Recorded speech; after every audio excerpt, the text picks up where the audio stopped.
Now, in many of the speeches that I've given to the New Right since it commenced, the best part of 3 to 4 years ago, one of my roles as a sort of culturally revisionist role, if you like, is to reinterpret and bring back from the past people who have been forgotten. Usually, because I'm bringing them back, I think undeservedly so. For this talk, I'd like to talk about the great sage of Victorian England, who was a Scotsman called Thomas Carlyle. Hey. Thomas Carlyle, one of the greatest writers, thinkers and orators in print in British literature and British history. Carlyle has always interested me because of his rootedness in various forms of British tradition and his melding them linguistically into forms that spoke to his time. The influence that he had over his era is quite extraordinary. One bears in mind that he was trained for the Calvinist ministry but rejected Christian faith in a very complicated and theistic sort of way, but remained a profoundly religious man throughout his entire life and cultural creativity. Carlyle in his early years didn't quite know what to do with his life. He thought about the Protestant priesthood, and he's rooted in the Protestant tradition in a very radical and transforming manner. He also thought about being a mathematics lecturer, and indeed was one for a short time. He then looked at literature and what he could contribute to literature, but he didn't like fictional and poetic forms neat. He wanted to write about philosophical and historical matters, but in a way that was transmuted with a sort of religious energy and an aesthetic zeal. After an early work in mathematics that still exists in an amended textbook form in the United States, he began a long exploration of the cultural channel in the West that was to open up for him his own sensibility, that in turn would ramify with his Scottish and Calvinist roots. And this was German literature and German philosophical and idealist literature from the early part to the middle part of the 19th century. It is not an exaggeration to say that he opened up the British and in turn the English mind to Germany and to Germanic culture in his era, to such a degree that his reputation suffered a great deal during the 20th century because of his Germanophile nature. He corresponded directly with Goethe. One of his slogans was, "Close your Byron and open your Goethe." He translated Wilhelm Meister, one of Goethe's novels. He translated 4 volumes of German literature that were published one after the other and that dealt with writers like Richter and with certain of the idealist schools such as Fichte and so on. In these writers, he saw a way to transliterate the spiritual yearnings that he felt in a way that could be communicated in a manner that could be understood and appreciated by his era. Born in some respects conceptually outside his era, like a seer and a prophet, he came in part to dominate it. It's a strange chronology whereby he begins as an absolute outsider and ends loaded with honours, many of which he chose to reject individually, at the centre of his culture, then to be rejected in the early part of the 20th century because of certain of the authoritarian precepts that he would come to adopt politically in the later middle period and towards the end of his life. His first great literary work is The Philosophy of Clothes, or Satirical, which is designed as an exemplification of idealist thought, an introduction of what might be otherwise an obscure or arcane area to English and British audiences, listeners and readers. Don't forget the number of people who could read fluently then was much smaller than now, and the tradition of one person reading to a group, the oral nature of literature, is extraordinarily important to Carlyle. Carlyle's prose style has never really been approximated to by anyone else. There is an extraordinary torrent of allusion and inversion and the use of the dash and the use of epigrammatic insights and a torrent of phrase and of persuasion, nearly always related to a central philosophical idea that underpins the word or lies to one side of it. Carlyle was a religious thinker in a totally secularizing manner, in that he spoke to modernity. He spoke to an age of capital and of machines. He spoke to an age of science.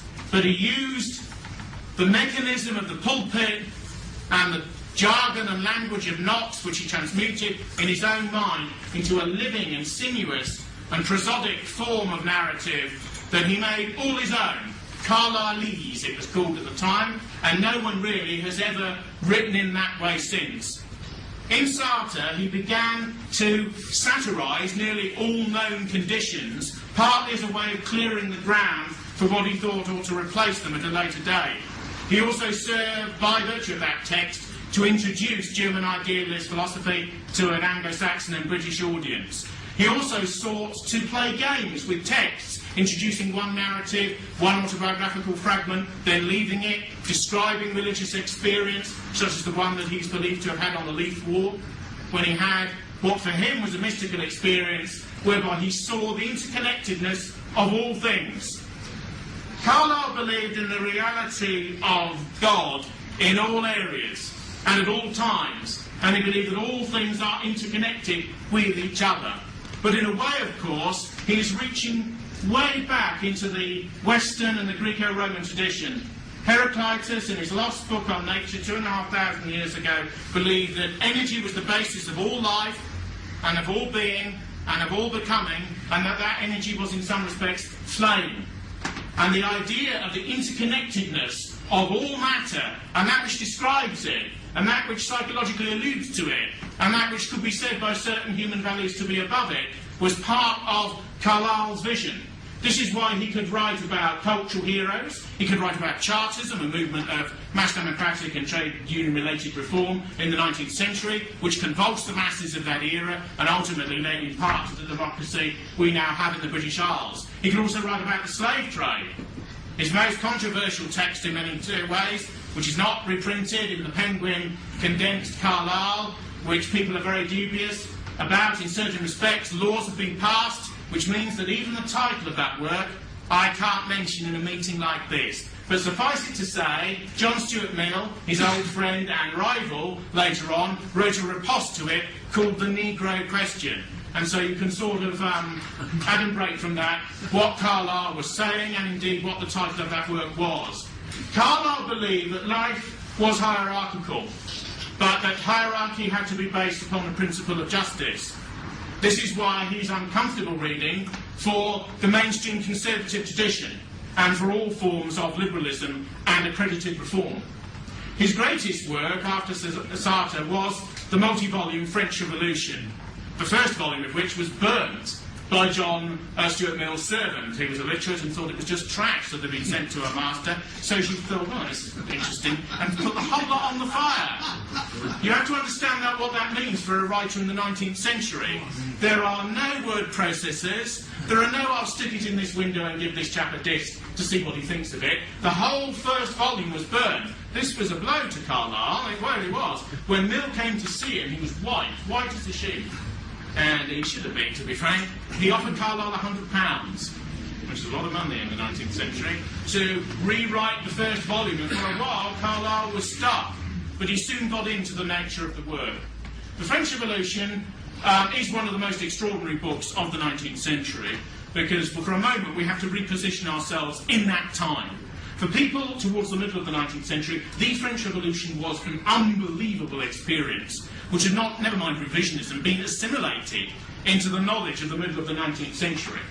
The terms left and right, most of the language and discourse that we use in contemporary politics all over the West originates from these extraordinary, tumultuous events, which began with quite sort of mild origins towards the latter phase of French monarchicalism in the 18th century.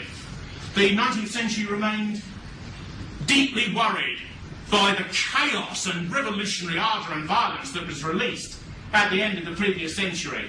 Carlyle, unlike almost all other historians who tend to adopt a prosaic, measured, stoical, Johnsonian period in language and in sensibility. History should not be written in white passion. History should not be written in a committed way. Committed not to one side or the other, but committed to the virility and vitality of the thing itself. History, in a sense, should be rather like Gibbon's The Decline and Fall of the Roman Empire. It should be judicious, it should be slightly acidic, it should be neutral. Carlyle is never neutral. Carlyle speaks with radical Protestant and even re-Arianised Old Testament fury. Carlyle is always right. And he was an ideologue and in some ways a literary demagogue. And the Victorians were dying for it, because internally, under all their progress and all their science and all their industrialism and their vouchsafed Christianity, they were uncertain. They wrote enormous encyclopedias to dock it in a taxonomic way, everything, so that everything could be secured and put in its place. But deep down, as Nietzsche analysed at the end of the 19th century, there was a great subconsciousness of doubt. Carlyle never had any doubt, but he was not a prater who reached any opinion whatsoever, like a barrack room bore. He believed actually in the dialectic of silence for long periods before you spoke. In the French Revolution, he believes that the Ancien regime was rotten, and that divine judgment was given on France in relation to the revolutionary period, not a conservative or a sort of right-wing reactionary or monarchical viewpoint. There's a review in France called Rivarol, which dates from before the revolution and which later became submerged in the literature of Jean-Marie Le Pen's movement. And this is a sort of whitist or counter-revolutionary documentation that straddles 200 years. These are people who were to the right of the right before the concept of right was thought of. For those not entirely in the know, in the French Revolution, when you formed an assembly, the centre would be the chairman and those who were stood in the middle or sat in the middle.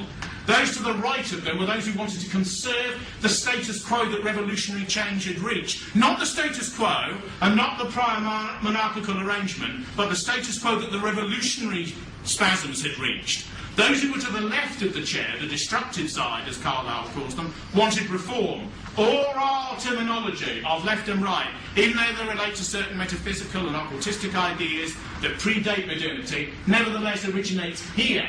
And in the belief that the French Revolution is cardinal to Western history, Carlyle achieved a great work, a work of art which is a work of historical science, a work of scholarship, yet a work of passion. The bringing together of things which are thought really never to go together properly. When, if you read Carlyle now, you sense an explosion of sensibility, particularly when he's dealing with the terror, dealing with the march of the women, of course, to Versailles, when lots of men, revolutionary men, dress as women and go to Versailles to bring back the king. The extraordinary bread riots in the early years of the revolution, and the storming of the Bastille. Carlyle always uses the present tense, always hammers away. You're there. You're right in the middle of it. History is real. Men are being slung to one side. The tumbril is rolling. Heads are off and on pikes. It's happening before you. If you've ever seen the silent film from the 1920s, which has significantly fascistic undertones, called Napoleon by Abel Gansé, you almost get, in those seething crowd scenes and the split use of the screen, which splits into three by the chuck alert at the end, you sense the dynamism and movement of Carlyle's prose, the belief that literature isn't a dry academic discourse that's shut off with nerdy people to one side of life, that it's living and cauterised and molten and ferocious, because in a way his view of the divine is a sort of Protestantism that reaches to a pagan conclusion in spite of itself. The radical nature of Protestantism and its intellectual impact on Anglophone societies, such as Britain and the United States, the reason why culturally we are differentiated from much of continental Europe, is because of this intellectual inheritance. One of the interesting things about Carlyle now is that we often think of elements of the post-Protestant tradition, which has led to the liberalism that's all around us, as a burden. Many people in Britain who have radical right views are often Roman Catholics, or lax ones, or extremely authoritarian ones, or they're pagans, or they have no faith at all. Interestingly, that Protestant middle, particularly that Anglican soft middle, if you like, is often radically underrepresented. And yet, in a way, although it's Calvinistic in origin, Carlyle's diction and attitude and mentality enables us to look in a positive way at elements of the radical individualism and granite-like metaphysical objectivism and authority of purpose that a profound individual mind can have. Protestantism, in a sense, has two distinct roads to travel from his day to ours. One is the liberal modernity that exists all around us, and if you want to see it, you just go out into Holborn now. The other is a reconnection with the Greeks and the world that existed even before Christianity. You explode into Carlyle and Kierkegaard, you explode out into Nietzsche, you explode out towards the end of the 19th century outside of Christianity itself. But these essentially were constructive men. Carlyle loathed the destructive in the human mind and in society. That's why he is deeply an anti-leftist thinker, if he is anything. The revolution revealed an enormous panoply of destructive energy, but he believed that it is the purpose of leadership to galvanise, to straddle, and to direct those energies when they occur.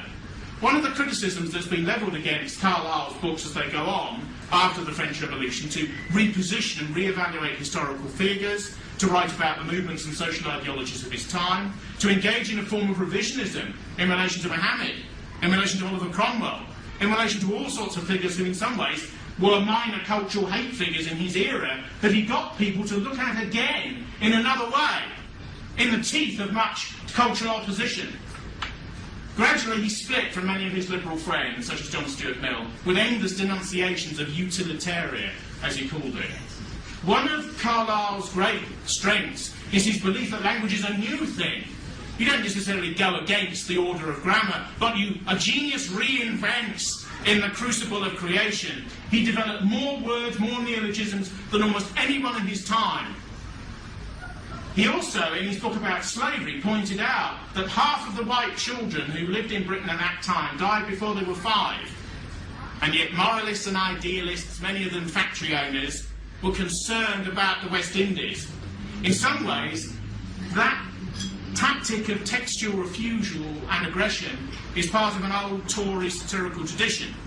The text that most reminds me of his book about slavery, which I think was published in Edinburgh's Fraser's magazine in 1849, I'm remembering from memory here, is Swift's modest proposal that the Irish, in relation to the prospect of famine, should eat their own young, cannibalistically. That is often interpreted in a literal-minded way, when, of course, these thinkers are often extreme and metaphorical and wish to throw ideas upon a canvas in order to bring things out more starkly and with greater aesthetic virility.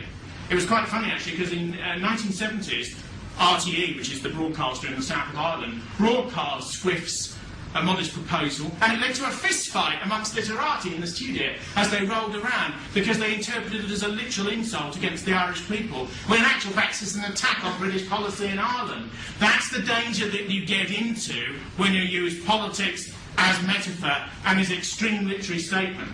But Carlyle loved being incendiary. He loved dialectic, divisiveness and debate. He, in a sense, luxuriated in conflict. And in the latter stages of the French Revolution, you sense a tension, particularly when he deals with the late period of the Terror, which he sees always as a judgment upon France and upon the French, and in extenso upon the West. Many of his phrases that historians use now were coined then. The notion that Robespierre is sea green in his incorruptibility. When Robespierre was dragged to the guillotine with a smashed mouth, and with his brother in tow, and with the other terrorists with him, the terroristic adolescent Saint-Just, the crippled Couthon who wanted to guillotine everyone else, and when they were all dragged by the Thermidorian reaction to the scaffold, the tumbrils were beating, Robespierre went under the guillotine, the mobs that had cheered the ones that he'd done down, including his own revolutionary colleagues, Camille Desmoulins, slightly to the right of Robespierre's factions, the Hébertists at the Paris Commune or Town Hall, slightly to the left. Carlyle is there as real novelistic presence in history. Contemporary academicism, which in a strange way, because of various postmodern ideas which have been current in the West for the last 30 years, now elevates Carlyle to a new status, have always feared his partiality, the fact that there is no neutrality in his view of creation, because he believes that all creation is divine, that it is all interconnected, and that it all has a meaning and purpose. The problem, as Nietzsche would have pointed out later, is perspectivalism. It may all have a meaning and purpose, but almost each coherent and literate historian will attribute a different one to it. Carlyle leaves many of those problems unresolved, but in his idea of open-mindedness towards the text, and towards history, and towards historical documentation, there is something extraordinarily liberating. History is regarded as a subject by many people as a bore, something to get through, something which isn't really alive, something that doesn't relate to them. The interesting thing about him is his belief in its living quality. These people are speaking ethical lessons to us from the past, but they're as alive as we are now. Now, as he became the sage of Victorian England, and as he excoriated Victorian capitalism and laissez-faire individualism more and more, many of his more liberal-minded friends from the early days began to move away from him. It's important also to realise that by the middle of his life, he was a cultural lion. He knew virtually everybody who was of any significance in the culture of his day. Dickens used to carry around a multi-volume set of the French Revolution, and once told a friend, when I want to think something, I just fish it out and have a look at one of the volumes. It had a sort of totemic effect on many people in the era in which he was alive. And bearing in mind, this is a man who would later be cynically put down by the Bloomsburyite group at the beginning of the 20th century as an uneducated Scotch peasant lecturing to the rest of us on the basis of his extreme Protestant morality. Carlyle became a partly demonic figure in the 20th century because he's regarded as proto-fascistic. The last book Hitler ever read was his volume, the 8 or 6 volume history of Frederick the Great. 6. And Frederick the Great's ability amidst chaos on the battlefield to construct endless forms of order. The interesting thing about Carlyle is he thinks that micrologically and at the lowest possible level, and a grain of sand, the universe entire is revealed. So an individual decision made by a general or monarch on a battlefield has relevance to the way in which you make decisions about the ordering of energy in society way outside of the area of the battlefield, or even the war that they're actually fighting, the result of which, to his way of thinking, is often less important than the cardinal or ordinating or prior principle which an authoritarian leader of genius brings to the chaos of creating new forms. In a way, he has a sort of Titanic and Olympian view.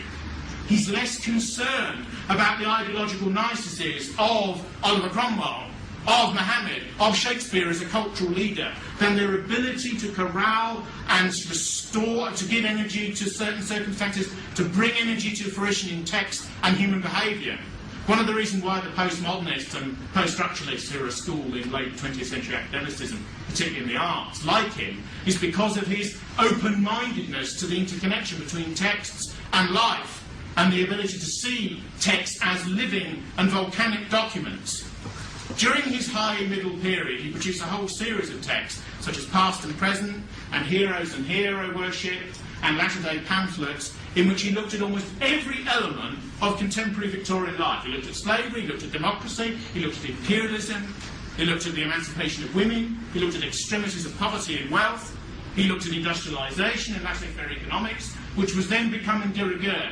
He believed that the modern world would become atomised, would become spiritless, would become falsely individualist, would become completely material, and would lose its connection with what he perceived of as the divine.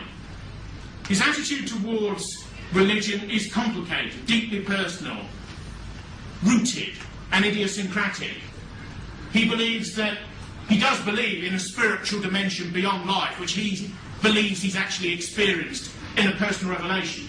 He could have only experienced this as a personal revelation because, in a sense, such a viewpoint is so personal that its truth positive can't really be communicated. The effects of that experience on Carlyle, the belief that everything is interconnected, means that the smallest and the highest moment are of equal significance to the possibility of the whole, even in their inequality. He believes that unfairness and inequality are rooted as part of nature and natural becoming. Does he believe that God is nature? Not entirely. He's not totally pagan in that way.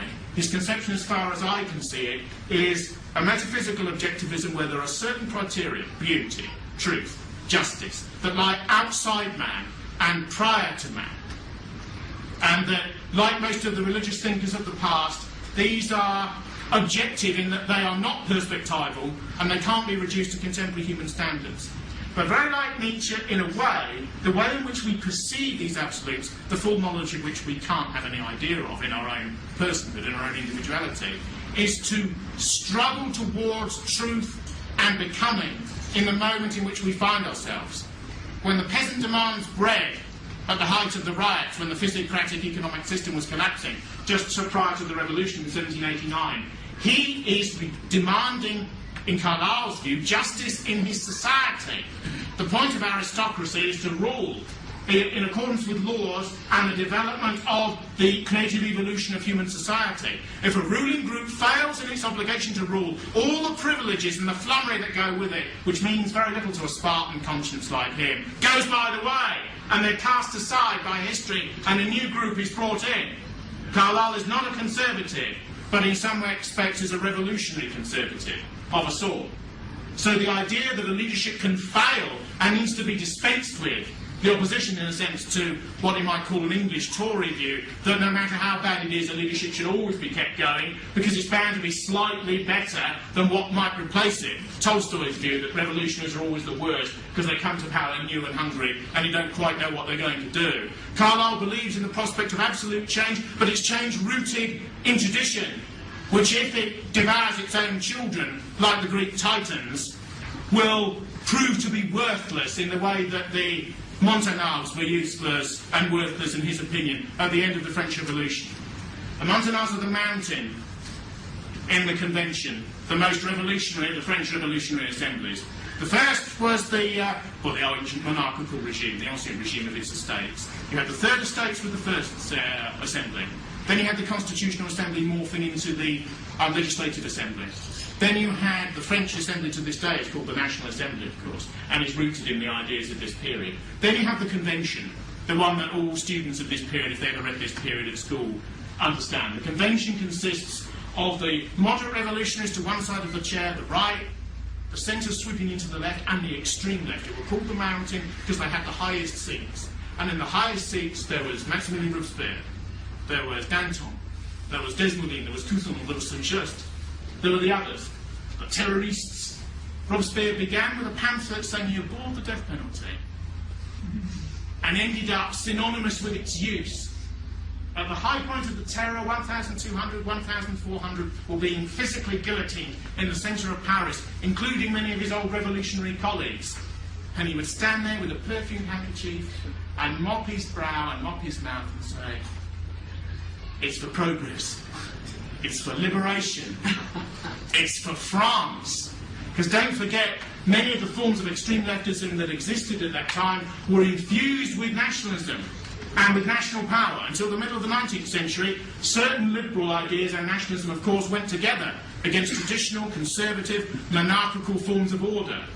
Within decades, conservative nationalism and liberalism would have become dire political enemies. Carlyle is writing at a time not of confusion, but of voltaic energy and becoming. His revisionism about Cromwell is truly extraordinary, because Cromwell was unbelievably hated at the time that he began on Oliver Cromwell's speeches and his attempt to exemplify them. It's interesting the way he often deals with texts. In Satirical artists, there's a sort of text which he stands to one side of, plunges into the middle of. His transubstantiatory religious experience at the Leith Walk is actually deeply embedded in the middle of that text, but it's presented in some ways as though it's happened to somebody else. In his book on slavery, it's a document that's left for somebody else to find. These are extraordinarily modernist and postmodernist experiments in using your own voice, throwing your own voice as a form of cultural ventriloquism, speaking to other people. In the French Revolution, he allows everyone to act. Do you remember those old films of the Soviet Revolution by Eisenstein and these sorts of pieces? They're almost like puppet films. They're amazing in silence. So you have the masses speak and they wave their fists in the air and then they run in one direction. On battleship Potemkin, the soldiers run in another area and so on. It's almost as if there's an attempt to make Marxist theory and the idea of historical progress real at the point at which masses move and act.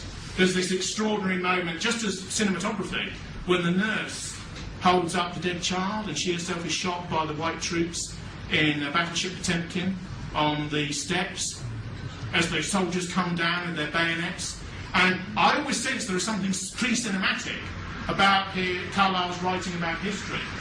Now, in the repositioning of Cromwell, he he's not concerned about certain ideological matters that might interest people here about Cromwell. He's interested in the idea of a man, particularly comes out of the extreme Protestant dispensation, an Englishman, of course, an English revolutionary, who changes the reality of his society and his time through an act of will, and does so in relation to foregrounded moral ideas.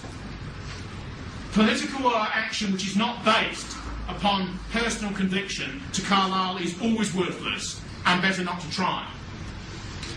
Now, as his career goes on, he becomes more of a sage, more looked to, more hostile to the extreme forms of capitalism that are developing all around him in England. One of the most extraordinary things about him, although Dickens does it as well to a degree, is he's so aware of the raw energy of England then. Like China now, pollution everywhere, exploitation everywhere, enormous amounts of wealth everywhere, extreme poverty everywhere. The radicalism of that society and its sort of striving and creation of gold out of the ground and new classes of men, tough-faced men from the north of England and elsewhere who were titans. Theodore Dreiser wrote a book in the early part of the 20th century in America called The Titan, about these entrepreneur and factory owners who almost come from nothing and within one generation are sitting in Parliament, peers, calling the shots for the entire society and its empire. Carlyle was an imperialist, but he believed it should be based upon certain moralities of form. He was a nationalist in certain respects, and yet at the same time his feeling for nationality was very complex, aesthetic, very like Kipling's in Recessional in many ways.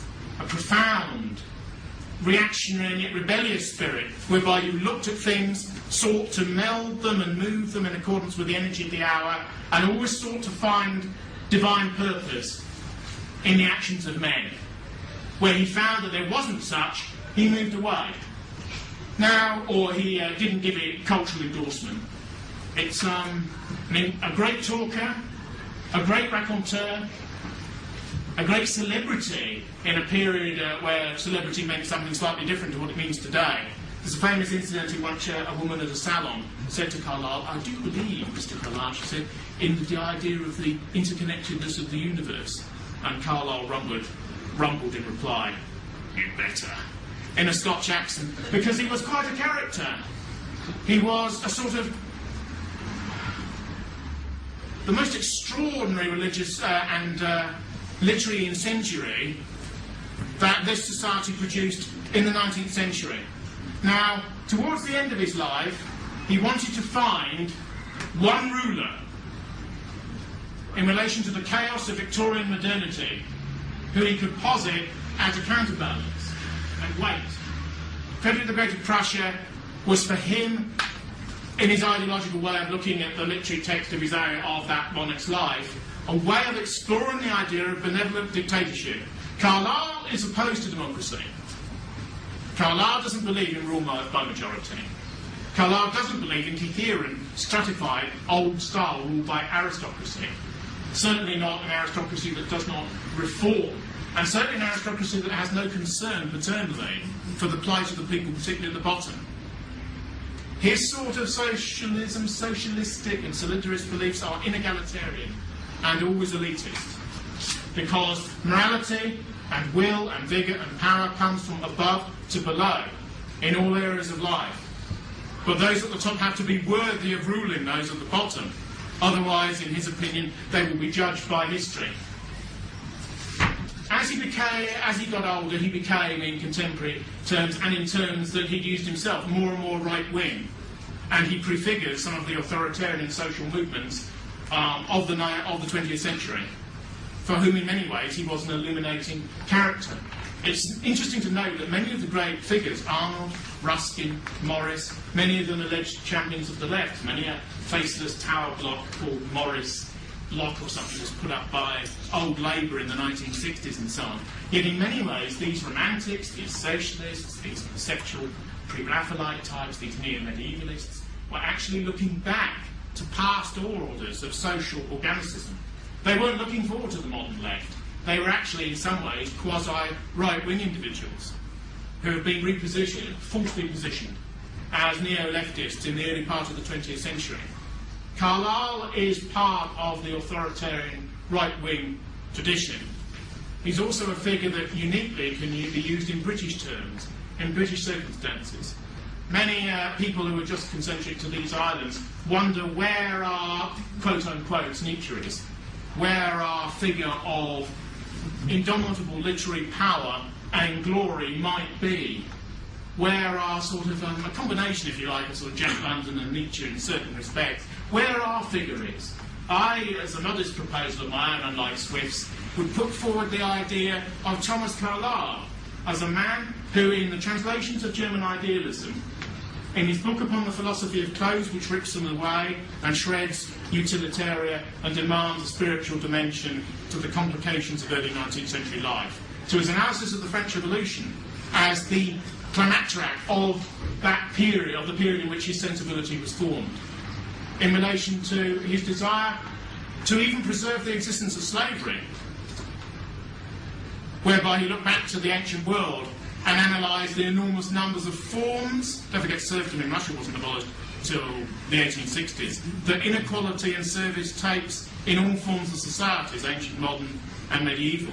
In his attempt to explicate the medieval world, where he sees in a medieval abbot a sort of integratedness of life, a solemnity and a stoicism of purpose that moderns lack.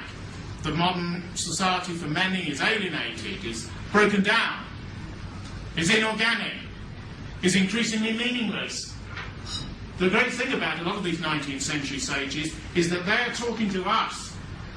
They're talking to what internally the modern West has become, even though they're 100, 150 years out of date, quote unquote. The interesting thing is the most advanced European intellectuals realised many of the crises that were going to come for our civilization long before it began to dawn on mass consciousness, that our old religion would collapse. But as Nietzsche said at the end of the 19th century, that will be a liberation, certainly for certain elite spirits, but it will also be a great burden for the majority, because it's left them bereft. It's left them with nothing. It's left them in the culture of the ruins and the ruins of culture. The extreme right in the 20th century was one of the formulations whereby we attempted to reconstitute certain of the hollowness that existed in the modernity which has come down to us. An extreme alliance of bedfellows who were completely at variance with each other, as their subsequent warfare showed, namely the ultra-capitalist, most Western powers of all, and communism, combined to destroy it. And we are, in some ways, culturally, amidst this type of modernity, living in the ruins. But Carlyle's work, from his analysis of the stoicism and mental and moral and linguistic integration of a medieval abbot in comparison to a modern factory owner, to his hostility to modern democracy, where the masses are bought and sold shoddy packages and lied to perpetually by politicians who change their opinion in an instant, in parliaments that have little or no moral integrity and are based upon no philosophical precepts at all, in relation to an aesthetics and an architecture which even in his era he perceived as inferior to the past. He speaks to us now through his revolutionary energy, through his use of Protestant diction, for his respect for the individual. The Western culture begins and ends with a supreme individual mind. It's partial, it's nominalist, it's perspectival. It looks at life from the perspective, hopefully heroic, of a coherent individuality. It often doesn't say it has the whole truth, but it is participatory to the explication and evolutionary revelation of the prospect of the truth. And these men are the great geniuses of our civilization. They don't have every answer, but they open up a plenitude of partially answered questions, the nature of which you need to completely resolve before you can step on to something more. All of our great thinkers are shooting arrows into the future, and Carlyle is one of them. 30 books, not including the reminiscence of his wife, Jane Carlyle, not including paraphernalia and the biography he never wanted to have written, not including the notes, apocrypha and letters. The enormous and Herculean energy to produce that in the teeth of much cultural opposition at the time. Don't forget, he was denouncing what liberal Victorian values were. Industrialisation, ugliness, contempt for the environment, contempt for what he perceived to be the spiritual dimension of man. He's not concerned with suffering, because suffering can ennoble. But it's the meaning that's attributed to it, and the feeling that in industrialisation, the suffering of the masses have been rendered somehow meaningless. It's the sort of aesthetic squalor, with its attendant moral bankruptcy, which appalled him. He is a moralist. But the interesting thing about the great thinkers in our tradition is he's not a moraliser. He's not wagging his finger. He's exfoliating. He's a sort of man on a mountain who is telling you what he thinks. At the end of Zarathustra, Nietzsche says, this Persian sage of old comes down from the mountain and walks in the valleys prior to going up into the mountains again. Why does he choose Zarathustra? Because he's a dualist. And because Nietzsche wants to overcome dualism. So he uses one of its oldest Aryan spokesmen to overcome that particular rigidity in thought. Zarathustra has two pets, a snake and an eagle. And the eagle is courage, and the snake, sometimes a synonym for sexuality, in most cultures stands for knowledge. Knowledge and courage. What does a man need in this life but knowledge and courage? And then he goes out into the morning to experience a great noontide. Not the end of the day, not the sorrow and the tiredness of the dark, not yet the beginning, but the noontide when the sun is up and life is golden and there is a future. And many of our great thinkers contribute step by step to the nature of that future. All of Carlyle's texts now exist on the internet, in other forms. There are American paperback editions of nearly all of them bound together, from the translation of the Germanic idealists, through to an analysis of John Knox and the Norwegian kings, through to his analysis of the people that he knew in his own life, to his own personal relationships, and to the nature of the French Revolution. An extraordinary text. When I did A-level history, you were taught Saboul, who's a Trotskyist, and you were taught Lefebvre, who's a Marxist, and you were taught Jaurès, who's a 19th century socialist. Occasionally some conservative, Burke, or whatever he was called, would be allowed in to sort of wave a sort of white flag for the ancien regime before being silent. But no one ever even mentioned Carlyle and his revolutionary and impressionistic work, The French Revolution. It exists in paperback in the Cambridge University Press, in the Oxford University Press Classics. Sartre does as well. All of the books are available. There's an excellent hardback bibliography by that uniquely American school of the sort of Oxford University Press, where a German-American scholar with extraordinary refinement and passionate attention to detail details every book that was ever published under Carlyle's name and or in print in the 19th century. This work is all available, and it's heroic and vitalist literature. He's too opinionated for anyone to agree with, and he's the sort of person that you will occasionally read and you will want to throw the book across the room. But that doesn't matter, because he wants that response. He would prefer radical negation than indifference, because in his way of looking at things pantheistically up to a point, indifference is the worst form of hatred. So I give, as an Englishman, the great Scottish genius, Thomas Carlyle. Read him and no more. Thank you very much.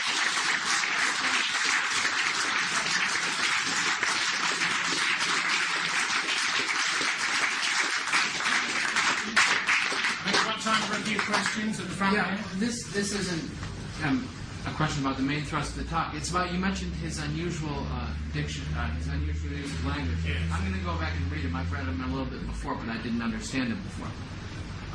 But the use of the dash, there are two other writers that I'm very interested in who I know to be connected with each other who use the dash. Two other geniuses in the English language. And one was Sterne, Lawrence Sterne, Yes. and who I can't see Carlyle having liked after that talk. And one is Wyndham Lewis, who I think probably did like Carlyle. I understand, yes. Although I don't remember, he probably says something about Carlyle at some point. But in fact, in some of Wyndham Lewis's later work, like Rotting Hill, he explicitly talks about this sort of Carlyle. I imagine you're familiar with what I'm talking about? Yes, Okay, so could if I ever came back to England, would you do one on Wyndham Lewis? I've done a talk on Wyndham Lewis before, but I can always do another one. Wait, do you have it recorded? Yeah, it's on the internet. Oh, So really? I'll give you the details later. Oh my yes, God, there's Because really, Lewis is another great. Oh yes, very much so. Yeah. And Wyndham Lewis liked Carlyle in a reaction to the Bloomsburys who hated him, Right. and he was sought to direct the culture in another direction. But Lewis like Stern, there are actually hints to that. Yes, well, Stern's a sort of a satirist, and there's a strong element of revulsion in Carlyle. Revulsion before acceptance. Right. Because there has to be a negation before you can say something positive. Nietzsche's very similar. If you notice the career, half of it is a rejection of the ideas he found around him. Then you get to Zarathustra, and there's an enormous reconstitution. Because the one interesting thing about all of these things is they're creative. If you look at most literature now, it's destructive. It's cynical. It's Beckettian. Man is a worm. Man is on the ground. They want to tear down. Whereas these people may tear down because there's certain things they want to tear down, but they want to build up. They want to reconstitute. They want to transgress beyond the possibility of the present day.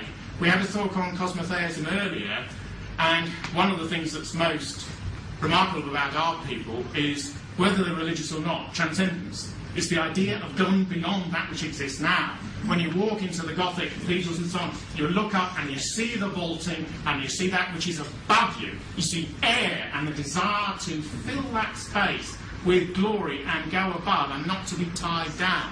And that's the sort of religious urge that nearly all European people of any sensibility really have. Whatever belief system they have, whatever the language they have to express it, it's that desire for it. To come back to your point about the dash, I think it's a desire to break, if you like, the very classical sentence with its periods and its idea of balance. This idea, you say one statement, and then you say another, and then you end in the middle. Because isn't it English to always be in the middle and to be safe and to be balanced? Whereas these people are radical and want to push. So there is a connection. There is a connection. Even between Stern. Because morality and grammar go together. Right, of course. One question at the back. Yes, thank you, John, for a very entertaining and excellent operation. Yeah. But when Here.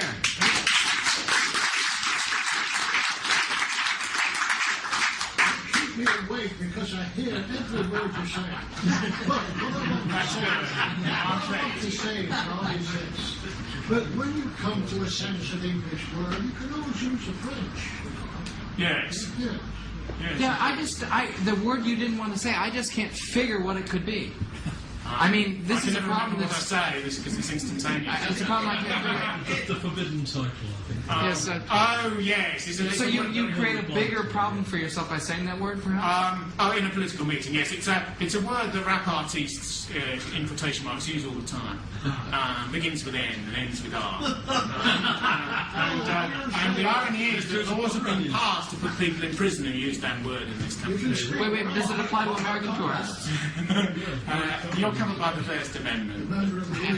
Here? Are we not allowed to be today the nigger of the Narcissus? Oh, I know, but I noticed... Well, let's put it this way. There's a film which, of course, celebrates the Allies in the Second World War, and it's called The Dam Busters. That's right. And one of the officers has a dog, which is of a certain colour. Labrador. And the BBC, in their wisdom, in the state broadcaster in Britain, in the last couple of years, you can syncopate the signal. So he doesn't call his dog what he calls. He says, here he is. And the dog comes along with a ball, and he says, it's... because they don't even believe people can hear the word when everyone knows what the word is, and there's hundreds of rap bands on the internet who are chuckling out the word 9 to the dozen. But the interesting thing about that text is Carlyle knew it would create enormous problems, even in that era, when he backed the governor of Jamaica over putting down riots there, when he backed and John Stuart Mill formed a committee to having arrested and tried. The beginning of this idea that war crimes are done and you must try people after the fact in emergency situations. All of these things which come to fruition in the wars of the 20th century have their precursors in earlier liberal orders. Don't forget, liberalism was once a minority position. They once used to meet in semi-secret. They had little handshakes for each other. As opposed to, of course, when we come to power, we'll try people in advance. Yes. One more question, bearing in mind the finitude of the room. Just that in my account, the several mentions of Carlyle. Yes. I had a high regard for Carlyle. What would Carlyle's view of it be if he was alive? I think there's great respect for. Well, he doesn't talk about Napoleon very much. It's interesting, but there's great respect for titanic leaders who bring together great strands of energy and try and mould things progressively for their own people. His reputation died less in Germany than at any time. Certain people have been mentioned already in the question: Stern, Lewis, Carlyle obviously because of the talk. It's noticeable that all of their reputations took a hammering in the 20th century. And they all took a hammering in the 20th century. Don't forget, Carlyle was virtually a cultic figure in the 19th century. People... Do they have his bust? Like, oh, yes, well, there used to be pilgrimages up to... This is an Englishman, is it? Ecclefechan. My father took me there when I was 14. And you could sign the book, and so on, like a holy figure, essentially. And in the 20th century, mid-20th century, they dipped down because he was a racist, because he was allegedly an elitist, he was anti-democratic, he was Germanophile, he was all these appalling things that we needed to get away from, and so on, as it was perceived. Because, of course, for the identity out there, patriotic British people defined their Britishness in partly in an anti-German way, and have been taught to do so. So because of Britain's history in the 20th century. And Carlyle believed that actually, as in some ways a Celt, as that extraordinary sort of, his father was a stonemason, that independence of mind of the craft as a group. You've got a group that doesn't have capital but has great learning, or has the capacity for developing it. So you have a sort of economically independent, radical individualism of mind. You know what I was thinking of when you talked about his approach to history as a living thing? I thought for some strange reason about David Hume and his approach to how we can know historical truth, and also his theory of mind, in which he keeps talking about force and vivacity. Yes, as essential Western. It seems to me that's Carlyle, according to you. Force and vivacity. Yes, and meaning comes from that. It's hostility to passivity, right. To hostility to received wisdom. To know the past is to experience it, and the only way we can experience it is textually. He would, probably like the postmoderns, considered film and all the ways in which we now view an image of the past as other texts. And wait, aren't they? Yes, they are. But that was a very radical notion in his era. And the interesting thing to me is that Carlyle, there's been a great boom in Carlyle studies and Victorian studies at the end of the 20th century, because what people are doing is confaced with the dilemmas that we now have. They're reaching back to these great figures who were blocked out from the middle of the 20th century. Well, Lewis is still blocked out. Pretty much. Although, for those who are interested, an exhibition of all of his portraits begins tomorrow at the National Portrait Gallery in Trafalgar Square. Wait. Okay, I have to go. One last question, Tony. If you finish the gentleman's question that he asked you, you diverse. His view of like Frederick the Great is view on Hamilton. In the end, one can't know, but he would have probably considered him to be a great leader in the European tradition, which is a blasphemous view, and it's basically the most blasphemous view of all. I gather a waxworks to swords of Hitler has been produced now, which is going on show this other week. Someone tore the head off. No, it was vandalised today. Really? Yeah, somebody ripped the head off. Besides, they made him look old, and they did him in the bunker. He's all broken down. Yes. Oh, yes. That was it's sort of I think a German Jewish civic leader said on Thursday in the Times, as long as it demystifies him, we're in favour. So, of that to sort of exhibit. Can I just point out that the book Yes. Oh, yes, he did. His letters to and from Esfahan have been edited by Oberhard, Ezra's sons. Ezra's son is Oberhard. I once attended a meeting of the Windowverse Society which has partly kept his name alive in the barren years, and I said, when's the Society going to finance the republication of Hitler? And they went, No, we'll do the vulgar streak, we'll do Rotting Hill, we'll do the Apes of God, we'll do Tar, we'll do the Human Hate, but we're Snooty not Burnett. doing Hitler, we're not doing Paleface, we're not doing Count Your Dead, They Are Alive, we're not doing all those ones, you know. So you said, but 75 years, and you can publish what you want. I was just going to say, William Joyce, Lord Hawthorne, used the code name Carlyle during the war. I don't know how many of you might know that. Just about Yes. Yes. Yes, it's an interesting. It's sort of what side would people have adopted long after they're dead? In the end, one can't know, but one can sense the cultural partiality and sympathy that they would have. And the truth is, he wouldn't have been brandished, he wouldn't have been neglected, he wouldn't have been marginalised had people thought he was a liberal who wanted to include everyone and believe that everything was equal and votes decide everything. There's no more them and us. There's only us. Thank you very much. Bravo.